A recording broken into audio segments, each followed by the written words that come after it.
गेल्या काही दिवसांपासून सततच्या पडणाऱ्या पावसामुळे सांगलीच्या येरळा नदीच्या पाणी पातळीमध्ये पाण्याची मोठी वाढ झाली आहे। येरळा नदी ही दुथडी भरून वाहत आहे। कडेगाव, खानापूर, तासगाव तालुक्यातील वाहणाऱ्या या येरळा नदीचं पात्र पाण्याने पूर्ण भरलंय। खानापूर तालुक्यातील वाधरा बंधारा तुडुंब भरलाय। गेल्या अनेक दिवसांपासून बंधाऱ्याचे दरवाजे उघडण्याची मागणी होती, परंतु संबंधित विभागाने याकडे दुर्लक्ष केलंय।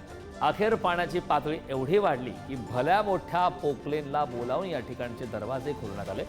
काही तासांच्या अथक प्रयत्नानंतर हे दरवाजे उघडण्यात आले, मात्र येरळा नदीचे पाण्याचा प्रवाह पाहून वाटकरूंच्या काळजाचा ठोका चुकत होता। दृश्य आपण पाहतोय। या संदर्भात ताजे अपडेट देण्यासाठी आपले प्रतिनिधी स्वप्नील पाटील आपल्यासोबत जोडलेत।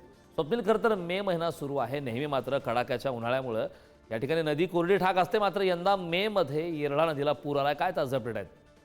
नक्कीच करण, सांगलीतील येरळा नदी मे महिन्यामध्ये पूर्णतः कोरडी ठाक असते। या ठिकाणी टँकरने जो पाण्याचा पुरवठा आहे तो नदीकाठच्या भागात केला जातो, परंतु मे महिन्याच्या अखेरीस या येरळा नदीला पूर आल्याची परिस्थिती निर्माण झालेली आहे। गेल्या आठवड्याभरापासून सांगली जिल्ह्यामध्ये मुसळधार पाऊस कोसळत होता, त्यामुळे या येरळा नदीला पूर आल्याचं पाहाव्यास मिळते। खरं तर जून महिन्याच्या सुरुवातीला या नदीवरचे जे बंधारे आहेत ते पाटबंधारे विभागाकडून काढले जातात, परंतु मे महिन्यामध्ये अचानकपणे पावसाला सुरुवात झाली, त्यामुळे या पाटबंधारे विभागाकडून बर्गे जे आहेत ते काढण्यात आले नव्हते। तसेच येरळा नदीला अचानकपणे पूर आल्याने हे बंधारे काढण्यास अडचणी निर्माण झाल्या होत्या, परंतु येरळा नदीच्या पुरामुळे जी नदीकाठची शेती आहे या शेतामध्ये पाणी शिरण्यास सुरुवात झाली होती, त्यामुळे या भागातील नागरिकांकडून बर्गे काढण्याची मागणी होत होती।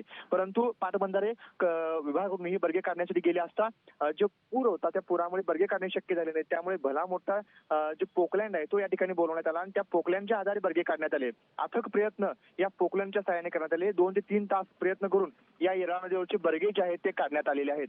करण, नक्कीच स्वप्नील, खूप खूप धन्यवाद या महत्त्वपूर्ण अशा माहितीसाठी।